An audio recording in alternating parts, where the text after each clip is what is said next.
Mitos pendeman darah, fakta versus auta, bahagian 2. Saya Dr. Nurul Izaini Omar, Pegawai Perubatan Pusat Darah Negara. Mitos ke-6, individu yang mengalami tekanan darah tinggi dan mengambil ubat sebagai rawatan tidak boleh mendema darah. Individu yang mengambil ubat tekanan darah tinggi boleh mendema darah dengan syarat tekanan darah mereka adalah stabil dan tidak dipengaruhi oleh masalah kesihatan lain yang merumitkan. Doktor perlu membuat penilaian ke atas pendema darah ini bagi menentukan kelayakan mereka untuk mendema darah tanpa menjejaskan kesihatan mereka. Mitos ke-7, darah hanya boleh diberikan kepada agama atau bangsa yang sama sahaja. Setiap agama dan kepercayaan menekankan kepentingan nilai hidup.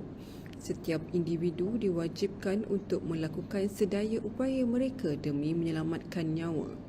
Bila darah menjadi satu-satunya cara untuk menyelamatkan nyawa, ia perlu diderma dan diterima tanpa paksaan dan prasangka terhadap mana-mana agama, bangsa dan jantina.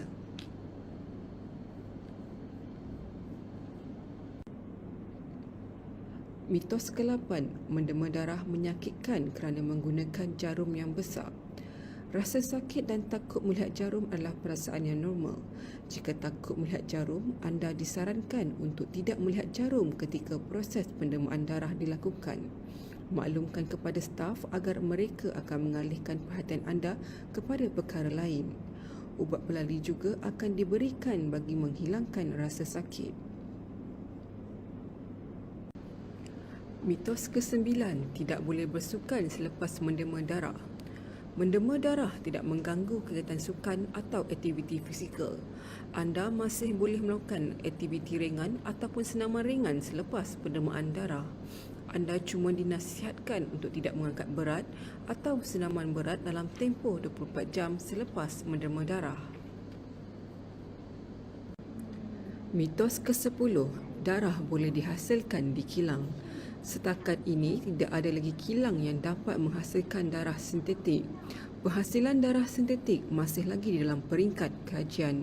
Sehingga hari ini, sumber utama darah adalah dari manusia. Mitos ke-11, darah yang didermakan akan dijual untuk mendapatkan keuntungan. Proses pendemaan darah di Malaysia adalah secara sukarela dan tanpa mengharapkan apa-apa balasan.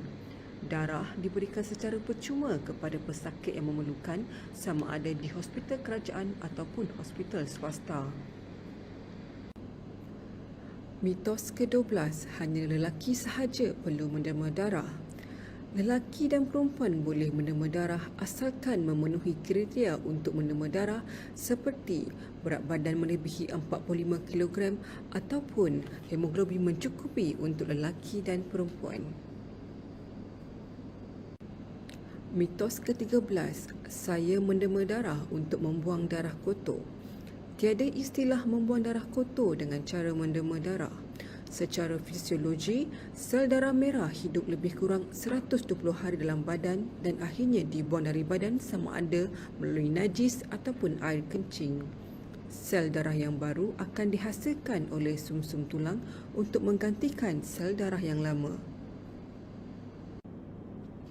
Sekian, terima kasih dan selamat Hari Pendema Darah Sedunia.